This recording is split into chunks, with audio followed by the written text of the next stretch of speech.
Salam damai kepada seluruh jemaat gereja Injili Orang-orang Kudus dan bagi setiap pemirsa YouTube ini yang secara tidak sengaja menemukan situs kami.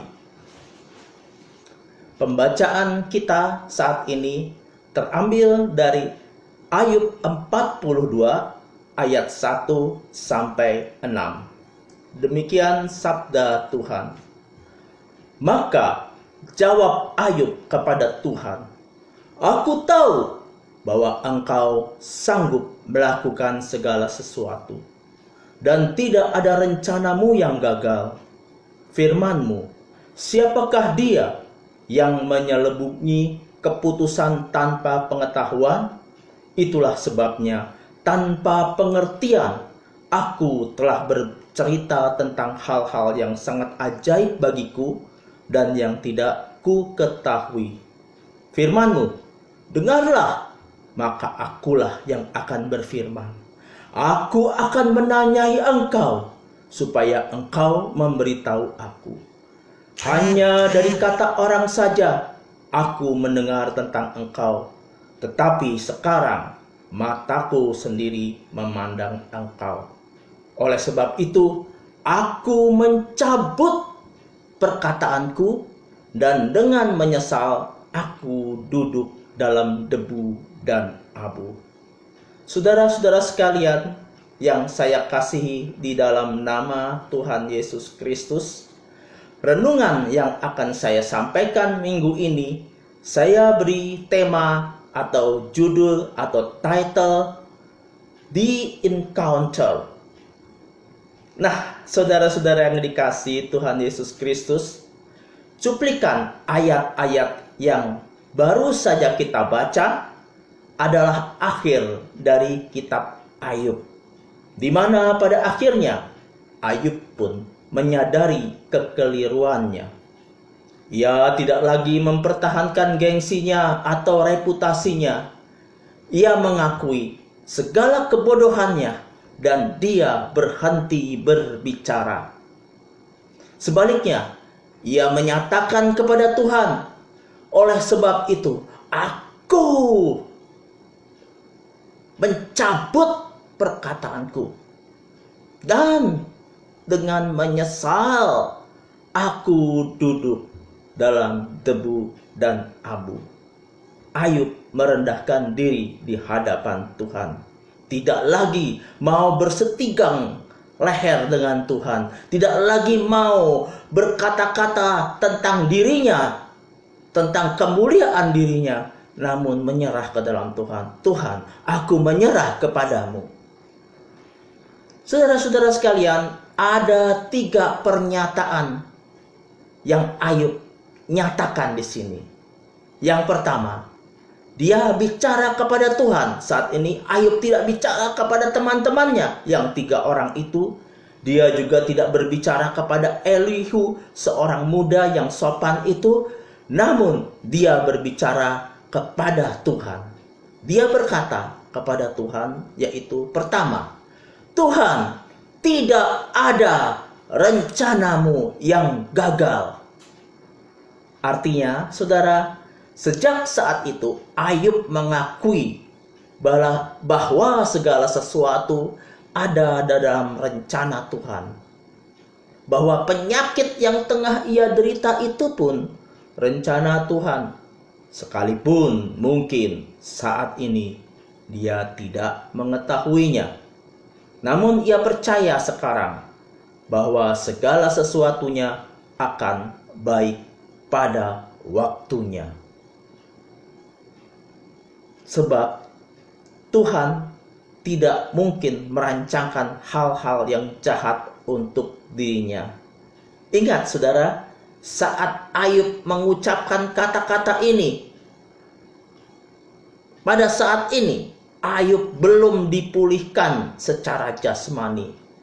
Ia masih sakit, masih jatuh miskin, hartanya ludes, dan belum ada tanda-tanda pemulihan dari Tuhan, karena Tuhan belum berbicara tentang pemulihan terhadap dirinya.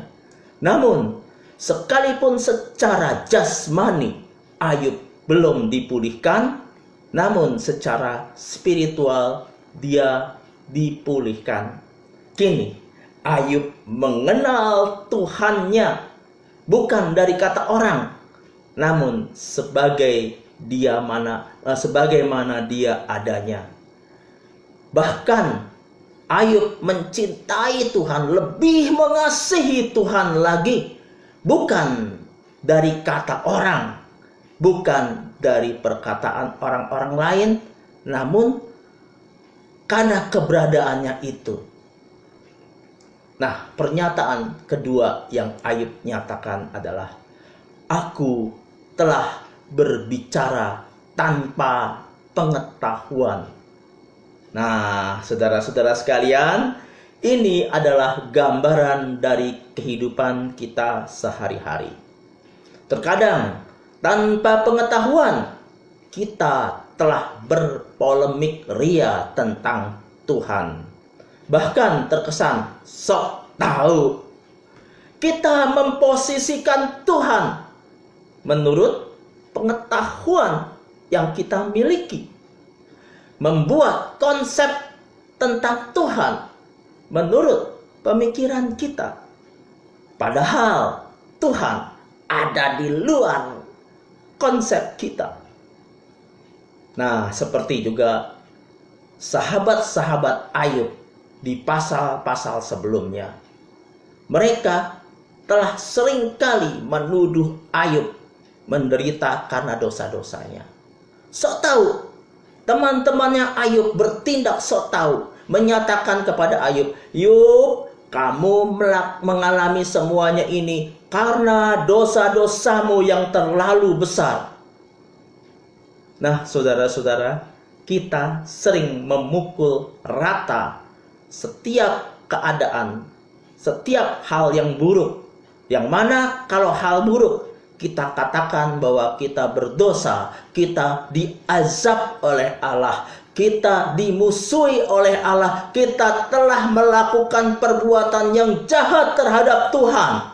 Seringkali kita mengucapkan seperti itu.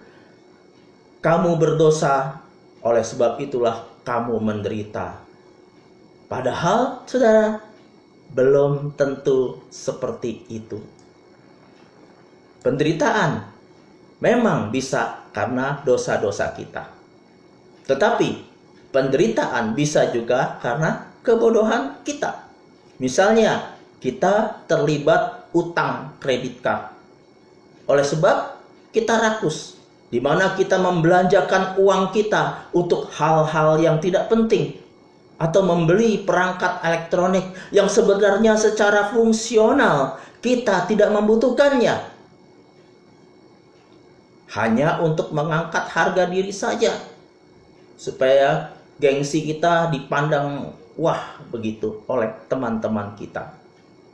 Maka kita terbelit utang. Nah, jika karena itu, maka kita diancam oleh penjahat-penjahat debt collector, janganlah mempersalahkan Tuhan, salahnya sendiri. Nah, pernyataan Ayub yang ketiga sekarang adalah, mataku sendiri sekarang memandang engkau. Inilah intinya, saudara. Disinilah letak peningkatan kesadaran Ayub, di mana Ayub sebenarnya sudah mengalami pemulihan. Secara jasmani belum pulih, secara harta benda dia masih tetap miskin. Namun pikirannya, pemahamannya tentang Allah, pemahamannya tentang Tuhan sudah berubah. Semula ia mengenal Tuhan berdasarkan kata orang saja. Nah, yang dimaksud kata orang di sini adalah, semula Ayub mendefinisikan Tuhan menurut konsep-konsep yang sudah baku. Misalnya menurut pengajaran teologi tertentu, menurut doktrin gereja ini atau gereja itu, menurut dogmatika aliran ini dan aliran itu. Hal ini bukan berarti teologi itu tidak perlu. Bukan, saudara. Saya juga orang teologian. Saya juga adalah seorang sarjana teologi. Teologi sangat perlu. Sebab teologi adalah konsep untuk mensistemasikan pengenalan akan Tuhan bagi pemula pejalan iman. Saya katakan bagi pemula pejalan iman. Iman, maksud saya bukan imam ya. Bagi pemula pejalan iman. Berarti selanjutnya dia tidak boleh berkutat pada teologianya. Dia harus melangkah terus di dalam pengenalan akan Tuhan. Sebagaimana kalau kita ingin belajar, misalnya kita ingin belajar sesuatu, misalnya ingin belajar membuat bacang, maka ya umpamanya namanya Ibu Lena. Kebetulan saya punya teman yang namanya Ibu Lena yang pintar membuat bacang. Nah, Ibu Lena sebagai pakar pembuat bacang akan menuntun kita langkah-langkah pembuatan bacang yang enak. Langkah-langkah itulah yang disebut sistem. Dan itu harus kita taati kalau kita ingin menjadi pembuat bacang yang baik, yang enak. Nah, teologi adalah sama seperti itu. Yaitu sebuah sistem yang menuntun kita untuk mengenal Tuhan pertama kali. Nah, saudara, dalam psikologi agama, maka syarat terbentuknya sebuah agama harus terdapat 3 unsur, saudara. Apa saja yaitu? Nah, ini saya akan bacakan secara langsung aja ya, saudara. Adanya dogmatika yang pertama. Nah, dalam bahasa teologi disebut ortodoksi atau dasar pengajaran. Yang kedua, adanya praktek penyembahan atau dalam bahasa teologi disebut ortolatria, di mana tiap-tiap pemeluknya melakukan sesuatu pendekatan dengan Tuhannya. Di dalam iman Kristen ini adalah ibadah di gereja misalnya, ibadah kelompok atau ibadah pribadi, atau disebut juga penyembahan pribadi atau doa pribadi.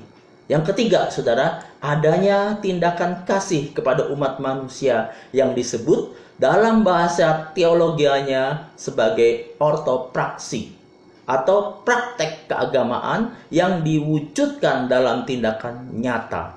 Misalnya gerakan diakonia. Namun, saudara, teologi akan tetap menjadi sebuah ilmu yang mati kalau kita tidak mewujudkannya dalam tindakan nyata. Misalnya, sebuah pengajaran hanya akan menjadi pengajaran saja kalau tidak dilakukan dalam perbuatan.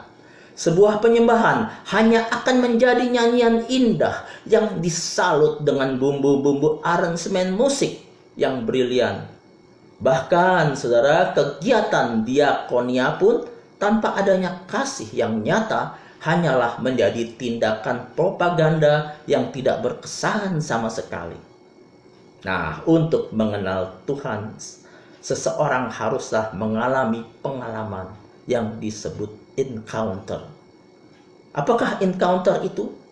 Yaitu sebuah pengalaman nyata bertemu Tuhan. Tentu saja yang saya maksud di sini bukanlah pertemuan face to face langsung dengan Tuhan begitu. Dalam wujud nyata dengan Tuhan. Bukan begitu, saudara. Sekalipun hal itu mungkin saja terjadi, karena tidak ada yang mustahil bagi Tuhan. Encounter berarti sebuah kesadaran tentang Tuhan. Di mana melalui semua pengalaman hidup kita dapat mengenal Tuhan sebagaimana Dia adanya. Bukan karena orang lain, bukan dari kata orang lain, tapi kita mengenal Tuhan sebagaimana Dia itu adanya. Nah, untuk hal ini tidak bisa diperkatakan lagi, hanya bisa dialami, seperti Ayub telah mengalaminya. Tuhan Yesus memberkati saudara sekalian. Amin.